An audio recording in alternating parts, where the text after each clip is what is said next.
What is going on, Colts Nation? And welcome back to another episode of Bring the Juice.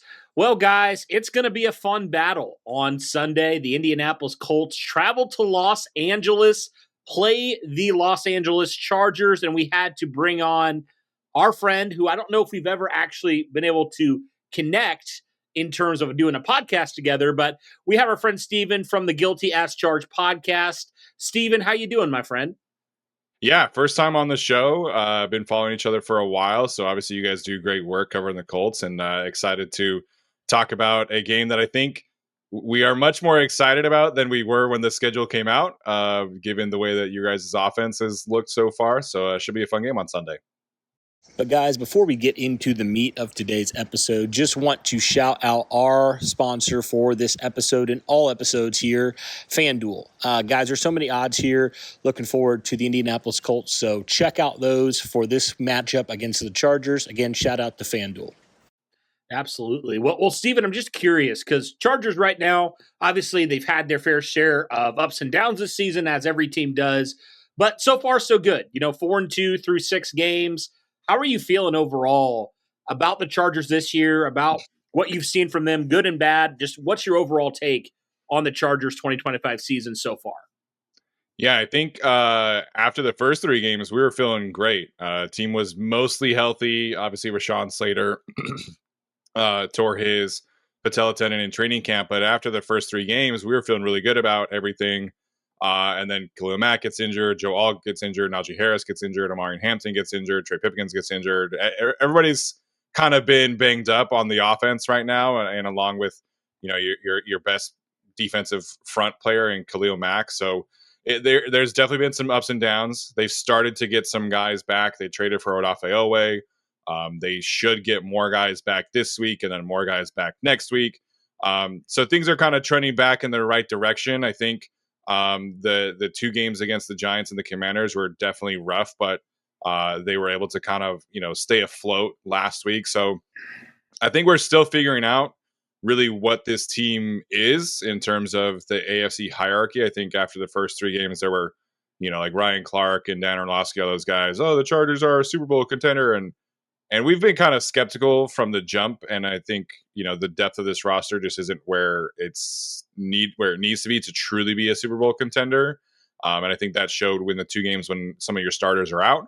But I think the ceiling of this team is still very high. And I think once they get their guys back, it should be a much more fun and high scoring team. Yeah, staying on the injury front, because that's kind of the talking point for both of these teams right now. Both teams are dealing with their losses in their own way. Right now, for the most part, it's the Indianapolis Colts. It's the cornerback room. Unsure about, who is actually going to be available for this game. And so obviously I know you guys have had some injuries along your trenches, your offensive line and defensive line. Is there any other sort of situations that you're looking at going into this week that Colts fans and Chargers fans should be aware of? Yeah, so just really quick on the offensive line. I mentioned Rashawn Slater tore his patella tendon in training camp. Joe Alt injured his ankle against the Giants. It's a high ankle sprain. He said today that he thinks he has a chance to play on Sunday, but he was a DNP today. So I kind of think they're trending more towards next week. They didn't place him on IR, so I don't think that's a full 4-game absence. So he is probably going to be out. The guy who was initially their swing tackle, who's been starting in Rashawn Slater's absence, Trey Pipkins, he's also injured. So their 3 best offensive tackles are none of them will play this week. So there's a chance that they'll get their 4th offensive tackle, Jamari Sawyer, back this week. He missed this last week after getting injured against the Commanders.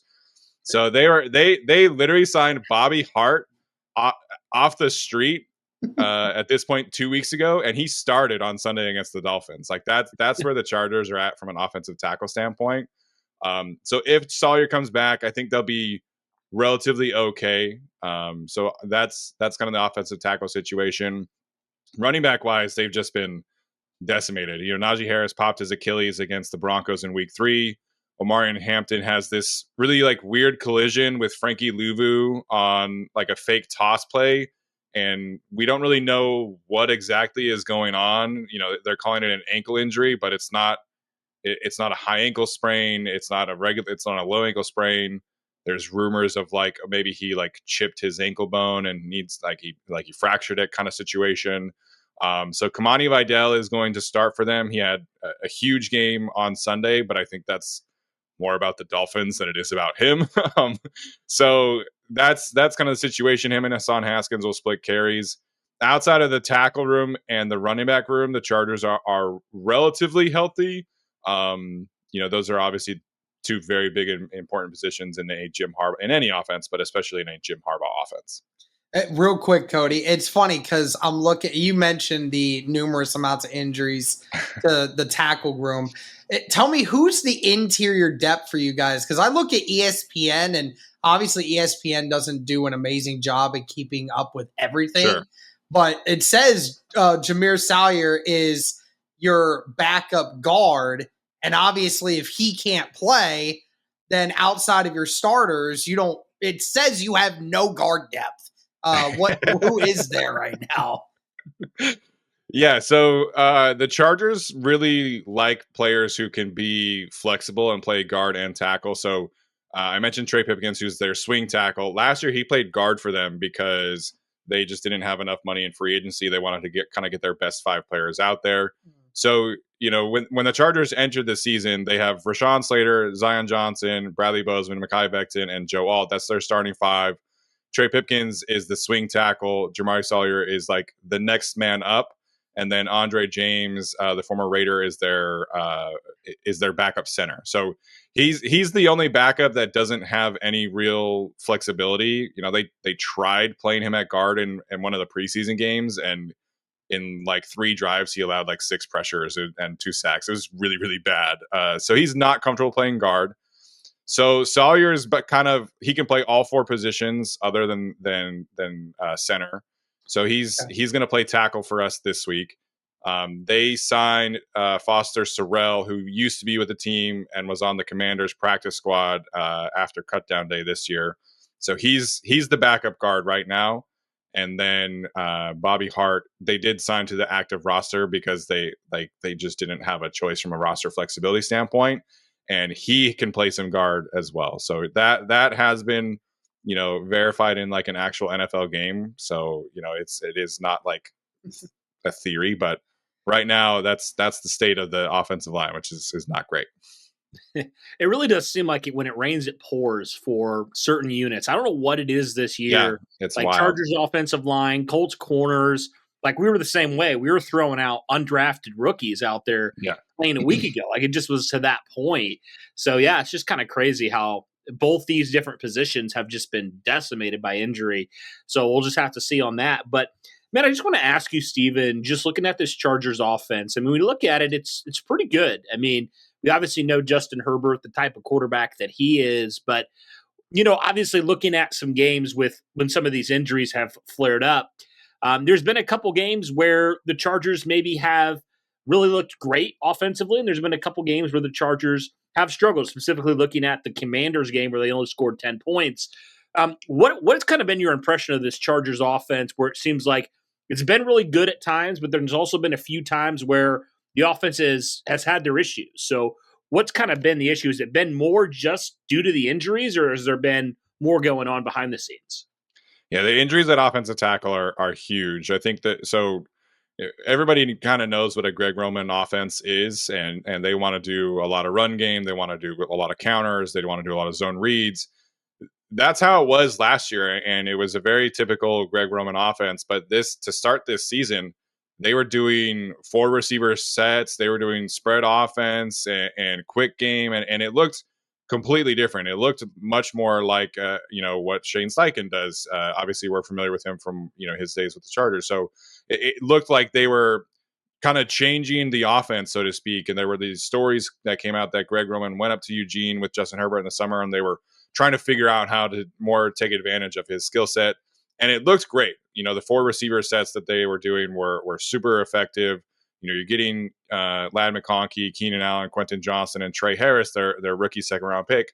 Lots of different opportunities to play. And then the offensive line injuries just kind of tank things a little bit. So they can't really do that. Like this past Sunday, I mentioned Bobby Hart, who started right tackle. He had 7 true pass sets on PFF, which like he was getting chip help or double team help on basically every snap that they were dropping back to throw the football. So it's just not a situation where they could run what they were running. They're kind of doing more of like the Greg Roman run stuff and play action, RPOs. So that has definitely hurt them. The other thing that has hurt them is Bradley Bozeman, their center, is currently on pace to be the first starting center since 2019 to allow over 40 pressures in a single season. He's been an absolute train wreck, and he's like never been a great pass protector, but it's gotten to the point now where it's just a complete dumpster fire in the middle. So their guards are good. Zion Johnson and Mekhi Becton are good players. Joe Alt and Trey Pipkins, when they're healthy, are good players, but when you're dealing with a very below average center and then your 6th and 5th offensive tackles, it's difficult to push the ball down the field and run your usual stuff. So that's been the main thing. The other thing, just from a philosophical standpoint, they're not very aggressive in the red zone. When they get into the red zone, everything is very conservative. They know that they have a great kicker, and Jim Harbaugh is like, if we get down there, we need at least 3. So it's a lot more of a conservative approach when they get down there. And so they're dead last in red zone touchdown percentage right now. And that's from a philosophical standpoint, that's the biggest issue with the offense right now. That's crazy because obviously the way the Colts started out the year, the red zone was a big concern for us.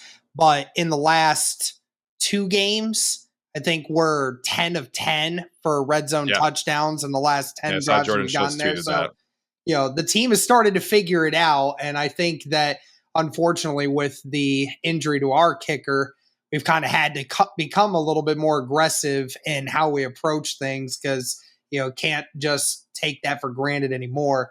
I want to ask you about your quarterback specifically here. I don't know if you had seen what our linebacker had said about your quarterback a month ago. That has definitely been making the rounds around Twitter for sure.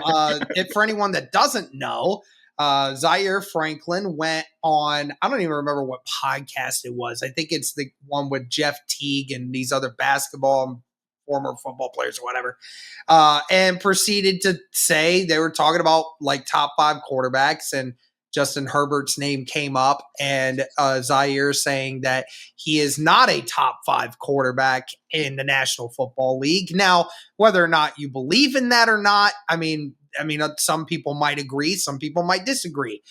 But either way, it still feels like fuel to the fire when it comes to, a defensive player talking trash about, a quarterback or just in any smack in any way, and especially for a guy who, got roasted all of last year when at the beginning of the year saying that he couldn't wait to play the Giants because they were just going to smack them. Come to find out the Giants just absolutely killed the Indianapolis Colts.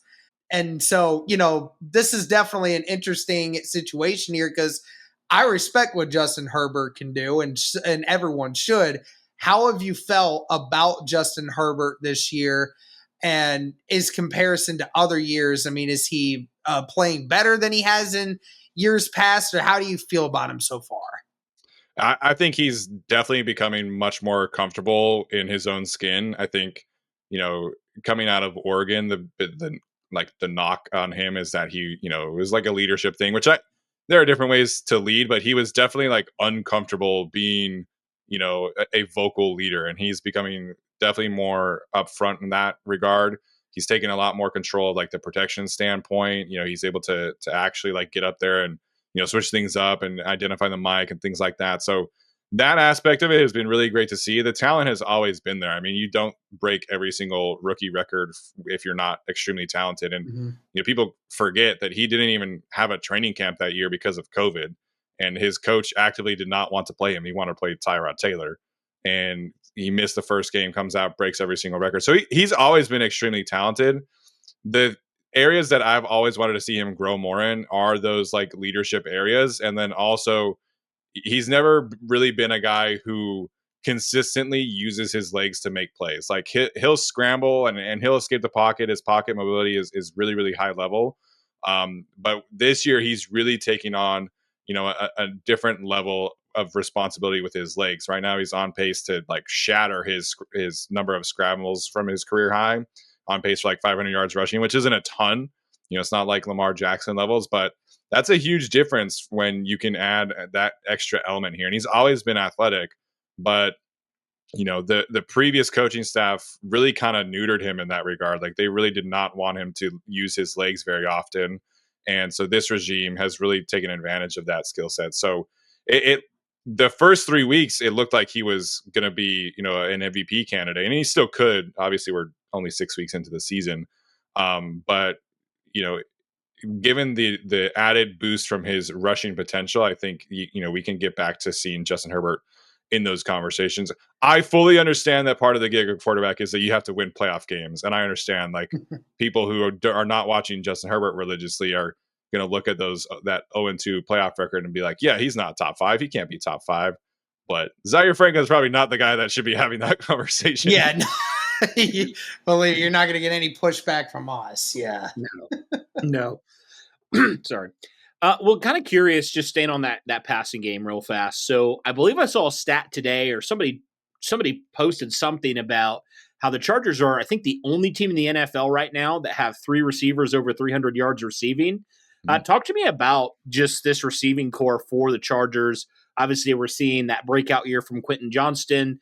You still have Ladd McConkey, who's still playing at a high level, and then bringing back the reunion with Keenan Allen. How have you felt about this Charger receiving core so far through the first 7 games, despite the injuries, despite some of the stuff going on that offensive line? How have you felt just about the receiving core and the supporting cast for Justin Herbert?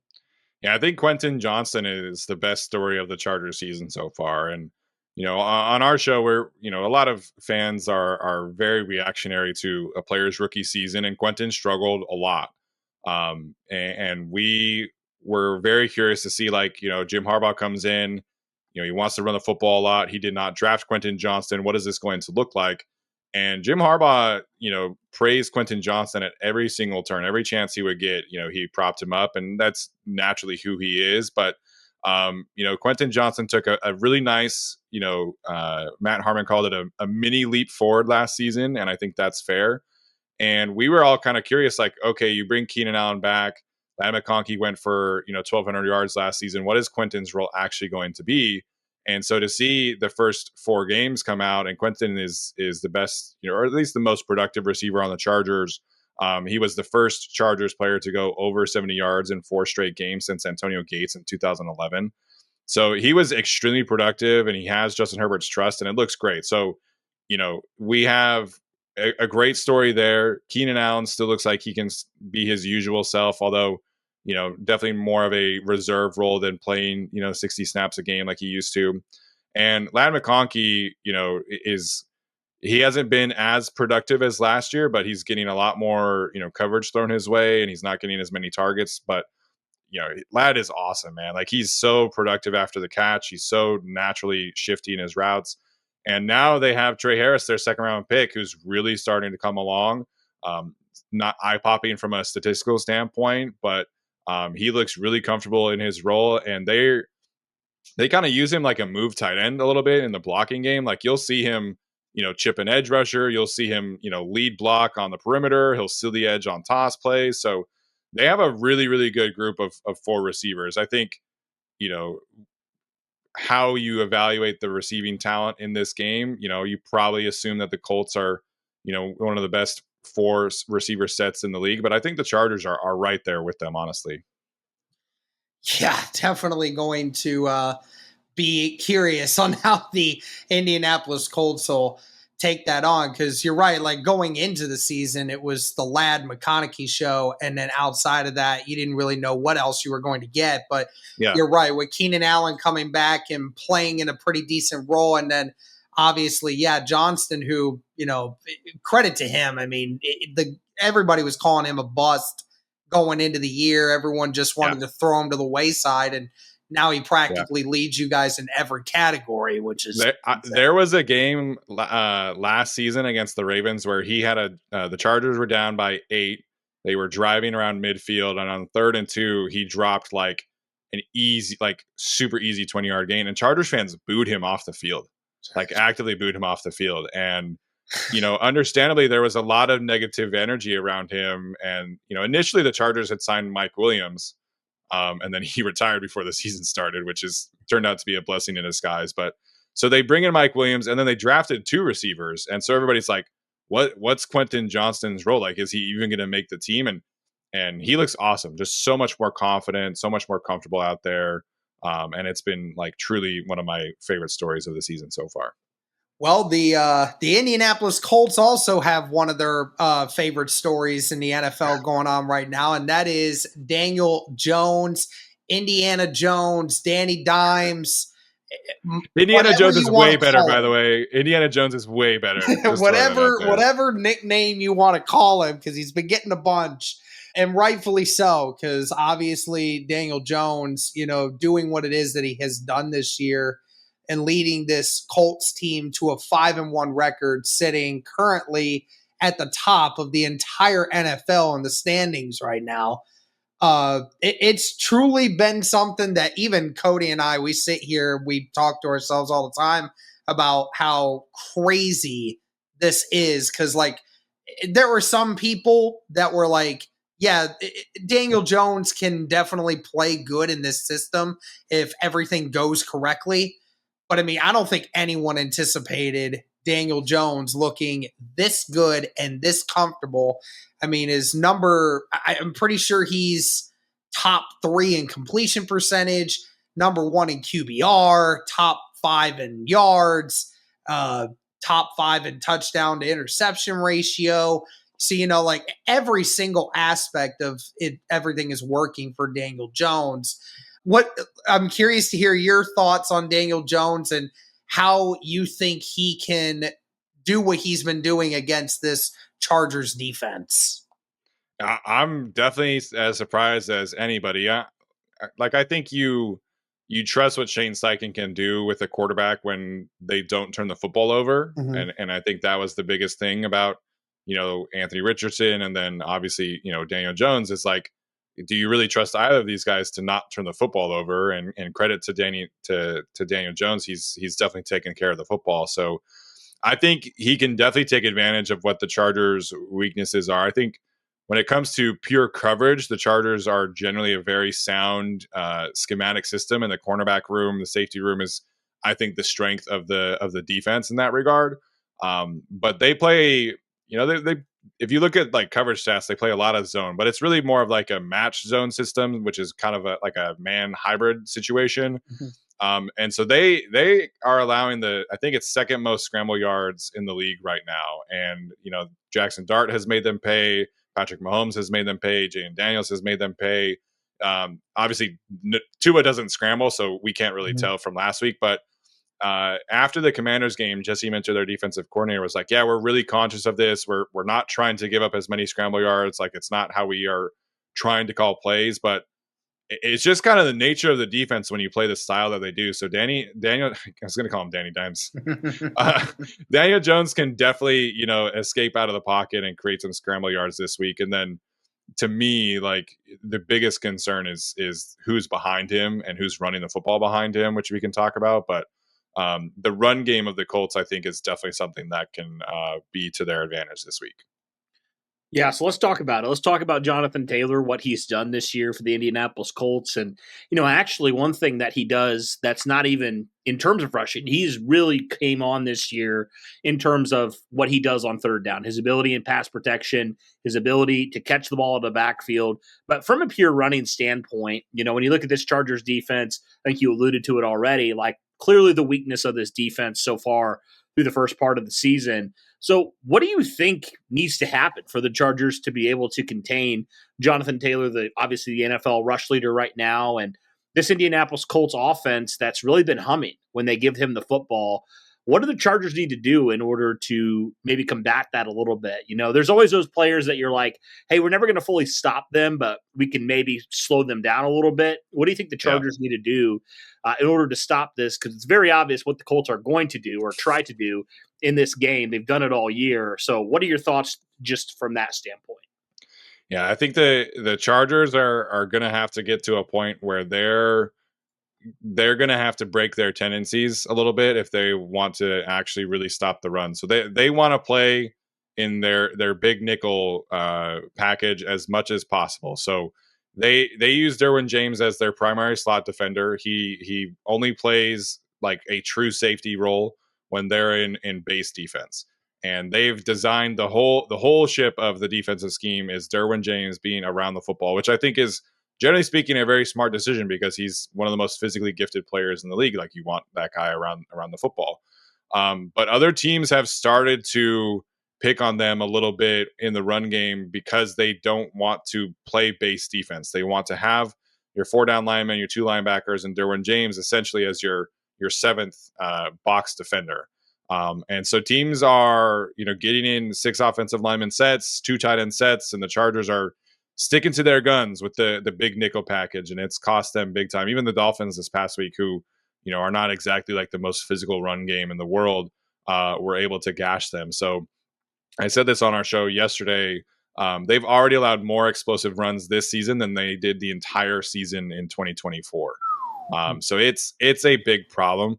Part of that is Puna Ford, who was awesome for them last year, left in free agency, and they're replacing him with a couple young players, and they're not fully up to speed, so to speak. And so that's a small part of it. The bigger part of it is they don't want to play base defense. They want to play in the nickel package.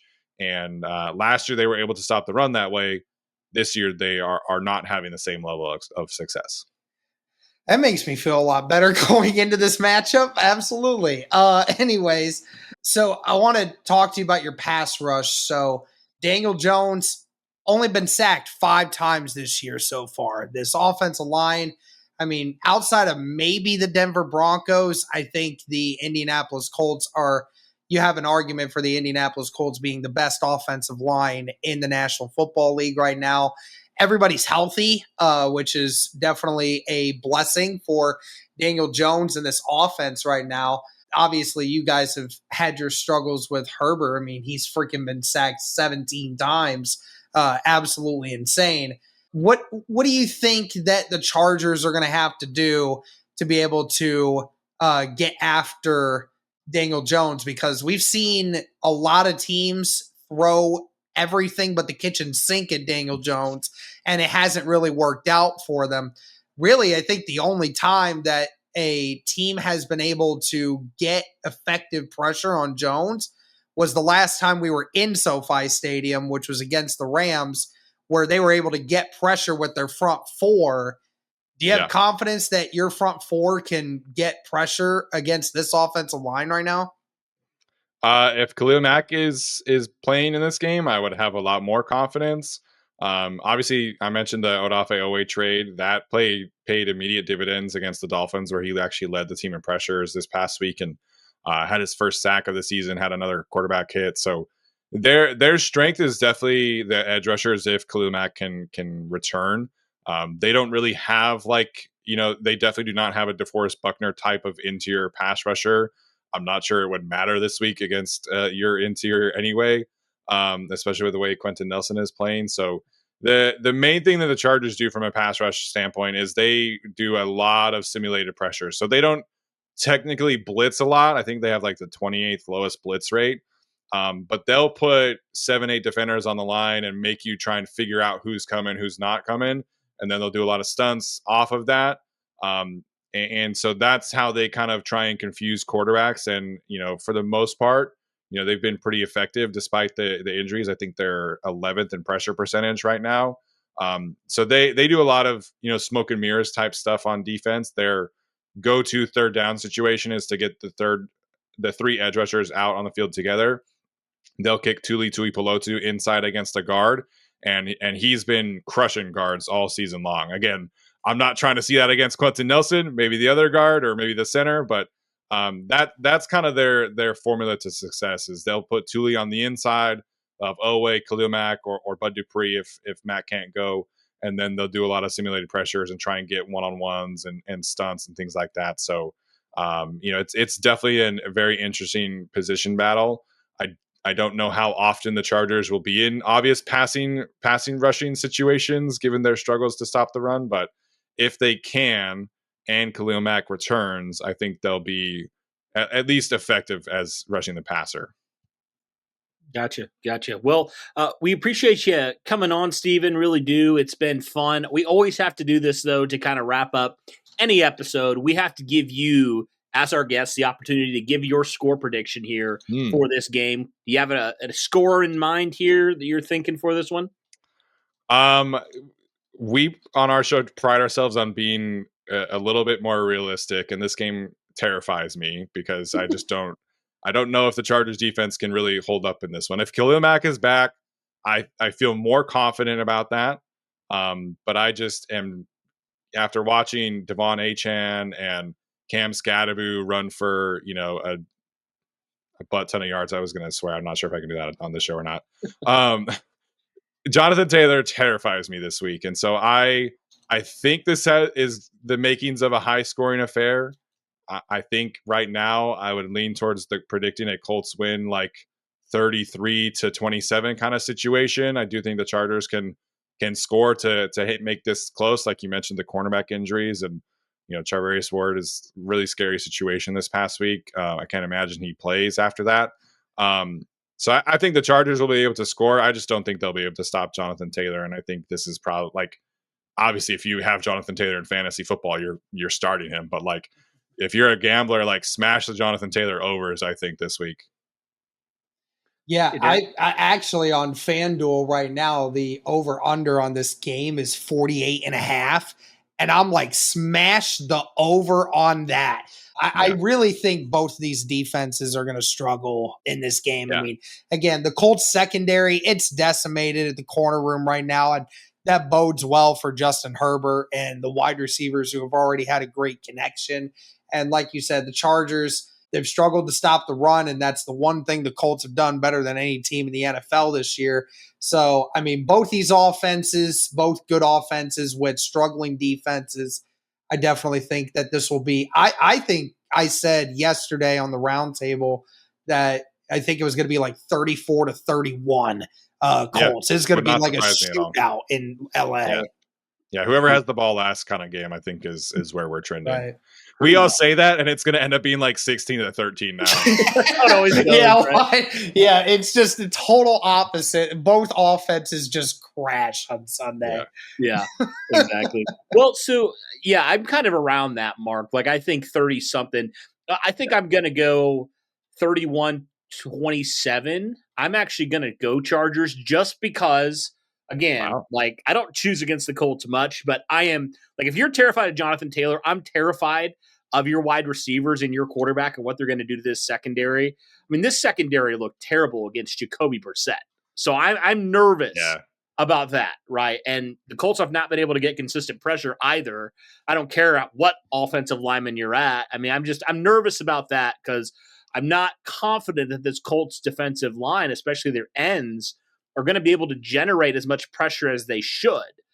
They've been very disappointing this year in a lot of ways. So I'm just nervous about that. I guess, like, I think there's definitely big disadvantages for both sides. Chargers run defense, Colts secondary. But I guess I'm a little bit more concerned about the Colts secondary right now. I do think Jonathan Taylor will have his for sure. But I think it's going to be a high-scoring affair, but I don't know. I'm just very nervous about this secondary, especially if you're without Charvarius Ward. We'll see. If Kenny Moore doesn't play, I'm even more terrified in this game. And then you're running out these second and third string guys that have barely seen the field. I'm just terrified of it. So that's why I'm going to go that score there. Pretty high, I think, though. Yeah, I think, like I mentioned with Bobby Hart, the Chargers are chipping and double-teaming the tackles as much as they can. So they have this one of their blocking tight ends. His name is Tucker Fisk. He weighs 280 pounds. He wears number 42. He is essentially like your 6 offensive lineman. So they will put him next to Bobby Hart if he plays, or they'll put him next to Austin Deculus, who's the third string left tackle, and he's essentially like a 6 offensive lineman out there. So the best way to get pressure for opposing teams right now is honestly put your best interior guy up against Bradley Bozeman as much as possible. And, DeForest Buckner is obviously that. At least I think he's still that dude. I don't know how you guys feel about Defoe at this point, but the Chargers will make sure that their tackles are not getting beat as much as they probably should be. Well, I mean, Defoe has had one of the highest double team rates of any defensive tackle over the last 4 years. I mean, I think outside of maybe Chris Jones and Dexter Lawrence at times, I don't think there's a defensive tackle that's been double teamed more than him.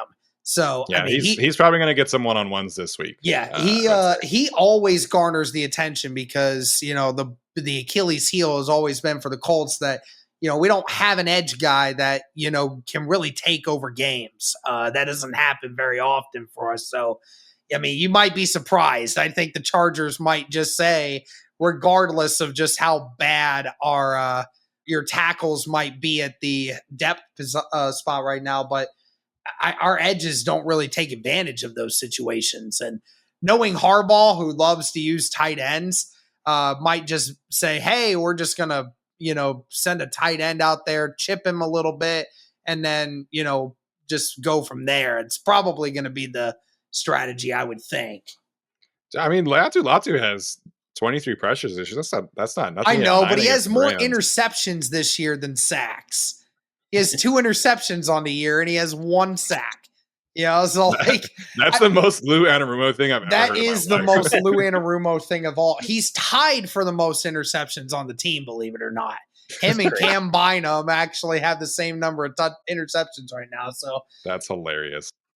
Yeah, well, anyway, I do appreciate you, Steven, for coming on. Why don't you tell everybody where they can find you, find your work, and everything you do over there on your side of things? Yeah, so at GAC Podcast 17 is our social media handle on all platforms. We started the podcast in Philip Rivers last season, so we had to do a little homage to him there. And then I'm at Stephen I. Hagland on X or Twitter, whatever you call it these days. And appreciate you guys for having me. It was a lot of fun. Yeah, absolutely. Absolutely. Yeah, thank you. We'll have to do it again soon. Hopefully the Colts and Chargers play each other sooner than it's been like years, honestly. So I'm excited to see it, man. I think 2022 probably was the last time they played each other. And by that point, the Colts were terrible. And so it's just like, we don't even want to talk about this team. Yep. But it's been a minute since there was a meaningful game. Obviously, when it was Rivers and Peyton, there was some very meaningful games back in the day. But it's been a minute since there's been one as important as this one.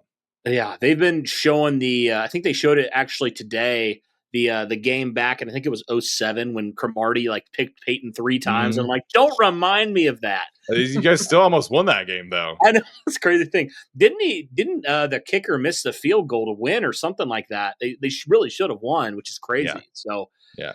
But anyway, we'll stop reminiscing for a second here, and I appreciate you though, as always, man. And good luck on Sunday. But we tell all our guests not too much luck because we'd like for the Colts to take a bigger, wider lead here in the AFC South and the AFC in general. But hopefully, man, the biggest thing is no injuries. Hopefully, everybody comes out of it clean, and we can play a good football game on Sunday. Yeah, I agree. Thanks so much for having me, guys.